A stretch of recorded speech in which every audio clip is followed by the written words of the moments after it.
Hello, welcome to Misinformed, the podcast for movie reviews. I'm Alex Siegel, notorious ladies' man and sire to the future generation of Supermen. Hi, I'm Alex, Chinese war dog trainer and creator of Slice and Dice art. Today we're reviewing Mulan, the latest Disney live-action movie. Unfortunately, I didn't get a chance to see this movie. I was too busy arranging marriages between children. Unfortunately, I didn't see it either because I broke my foot practicing Mulan's sword moves. Well, somehow we'll have to get through the review anyway. Can I please get a synopsis? Absolutely. When the Emperor of China issues a decree that one man per family must serve in the imperial army to defend the country from northern invaders, Hua Mulan, the eldest daughter of an honored warrior, steps in to take the place of her ailing father. Masquerading as a man, she is tested every step of the way and must harness her inner strength and embrace her true potential. I love this movie. It was an uplifting saga about a young woman trying to literally survive in a man's world. Mulan touched me in places I don't normally get touched. I was sweating and shaking with excitement by the end. I thought an arrow had actually pierced my stomach. As soon as I left the theater, I got a sex change operation, but I still dressed like a man. What did you think? I thought it was spectacular. It's atypically gritty, and it's a lot less cute than the original animated movie.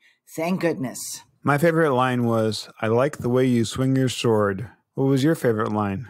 You will die pretending you are something you are not. Well, let's get right into the plot. The massive battles fought with swords and arrows are surprisingly bloodless. It's amazing how thousands of soldiers can completely miss each other every time, producing zero casualties. What did you think of that? That is really, really very true. But remember, is it P? It's PG-13. Oh, it's PG-13. It's not a diaper movie. All right, let me talk a little bit about the plots. There is so much talk about duty in this movie, especially duty towards family. What is totally glossed over is this question. Mulan escaped her duty to honor the family with an auspicious marriage to do what she thinks is her greater duty to take her father's place as a soldier. Can I detect just a sliver of selfish duty-twisting argument here? Now, I have no issue, none at all, with her trading a life of servitude, routine, and boredom for a life of servitude, routine, and boredom, well, for the occasional battle. Speaking of Mulan, she takes gravity-defying acrobatics to a whole new level in this movie. She fights while clinging to a ceiling, while balanced on top of a flagpole, and even while running on the top of a wagon wheel, which is rolling down a mountain at the same time. It's amazing. That was one of my favorite scenes. I mean, I was sitting at the edge of my super comfortable lounge chair. That was fantastic. And of course, there be dragons in this movie. Big ones, little ones, pink ones, blue ones. It even crosses over into how to train your dragon at one point. I was grateful, though, that Mulan does not have a cutesy pet dragon as her pet. That was a smart move from Disney. You have anything else to say about the plot? The plot is quite different from the 1998 animated movie, mostly in how Mulan is characterized. Gone is the silliness and the humor, and she's not a clueless klutz who goes to war to find and prove herself. She is badass and competent and follows her duty. So everybody probably knows now, but this story is based on a Chinese folk tale, and Disney totally mangled in the original animated movie. Now, the earliest recorded version is a poem from 300 and somethings AD. And it's really funny because the poem basically says, bored wife goes to war instead of her father, wins and comes back to be bored wife again. Well, let's talk about the cast now. Jet Li plays the Emperor. This is, of course, a direct sequel to the same role in The Mummy, Tomb of the Dragon Emperor. I think he was better the first time. I just looked up Liu, and it's interesting that while she doesn't have much to show for in her American filmography, when you look at her in Asia, she has an amazing career acting, but also as a musician, ranging from soft rock all the way to rap. Chinese rap? I can imagine Chinese rap. That might be really interesting. Might be.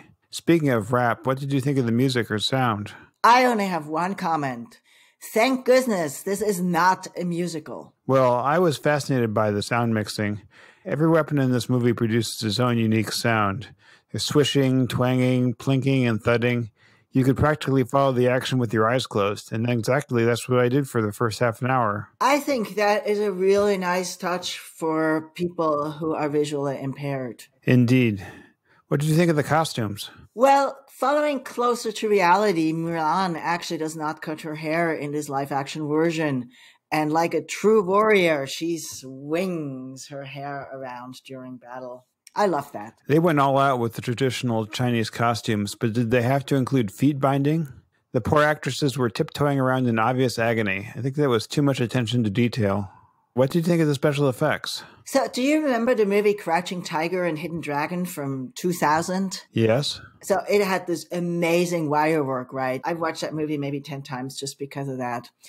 Nothing ever gets close to that. But in this Mulan movie, in addition to, all the CGI fakey things, there is some amazing martial arts stunts in this film. Well, did you know that none of this movie was actually shot in China? It was mostly filmed in front of a green screen in Atlanta. Except for Mulan and 2 or 3 other characters, everything was computer generated. Sorry I had to spoil the movie magic for you, but that's the truth. You totally spoiled it for me, and I think it's absolutely scandalous. What did you think of the product placement? Well, if you look closely among the assortment of sharpening stones that the warriors carry in their little pouches, there are actually some modern quick sharpener thingies. I don't know what they're called.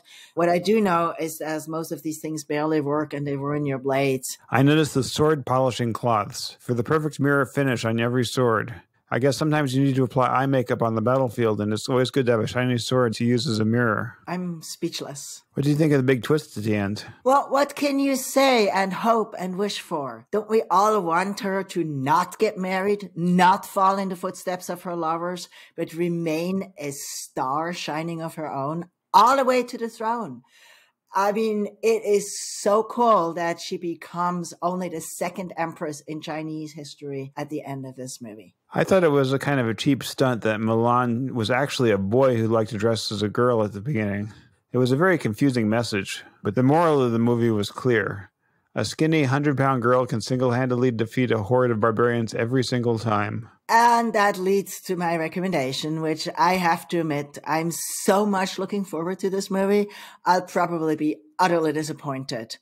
But anticipation is everything, yes? Indeed. Thank you for listening. This has been Misinformed, the podcast for movie reviews. Now we're going to go see the movie. Goodbye.